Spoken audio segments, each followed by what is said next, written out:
Well, that's pretty neat. I mean, NASA uses electromagnets and this track to help them develop new ways to propel a spacecraft into orbit. And you know what? NASA's also using electricity, magnetism, and tethers to help them propel spacecraft already in orbit. Wait, you said tethers, like tetherball, with the pole and the rope attached to the ball? Absolutely. Some other examples of tethers besides tetherball are the elastic string that keeps a paddle ball on a paddle, a fishing line that keeps the fish on a pole, and even a leash that keeps a dog close to its owner. Maybe you can think of some more examples. You know, NASA has been using tethers and conducting experiments in space for years. Say goodbye for her. She's gonna get burned. You're right. In fact, in the 1960s, the Gemini astronauts used tethers to connect their spacecraft to another unoccupied rocket. The 1960s! Far out, man. What?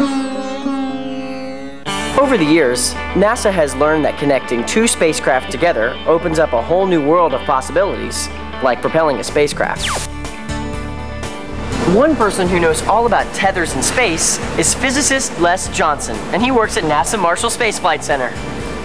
Thanks, Van. We're testing a new kind of propulsion system for space that doesn't need any rocket engines or fuel.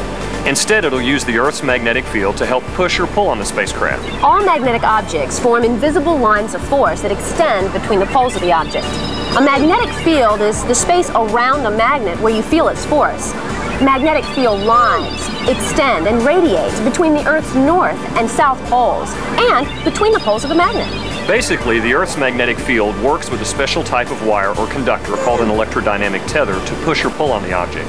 The electrons that make up the electric current flowing through the conductor will experience a force when they move through a magnetic field like the Earth's.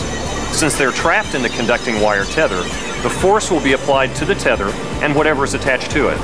Depending upon the direction in which the current is flowing, this force can be a push or a pull, either lowering or raising a spacecraft's orbit. So the direction of the current determines whether it's pushing or pulling. And the more current, the more force. Right. In fact, NASA Marshall is working on a project called ProSEDS, which uses the Earth's magnetic field to push or pull on the attached tether. When the tether moves, so does the spacecraft. Les, ProSEDS is an acronym, right? What does it stand for? ProSEDS stands for Propulsive Small Expendable Deployer System. Space exploration is limited largely by the cost of launching payloads. Finding a cheaper way to explore space is always very important to us. Typically, a rocket will place its payload into low Earth orbit, and from there, propellant-fueled thrusters have to boost it to a higher altitude. ProSEDS is one experiment that focuses on the technology to cut the expense of placing a payload into its final orbit. Sounds like ProSEDS can be a nice alternative to using rocket engines and lots of fuel. Absolutely.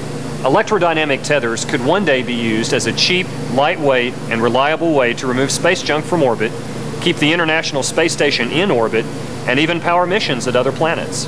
Wow, this can get us to other planets? Tethers offer us unlimited possibilities, Van. That's why I'm all charged up about this project.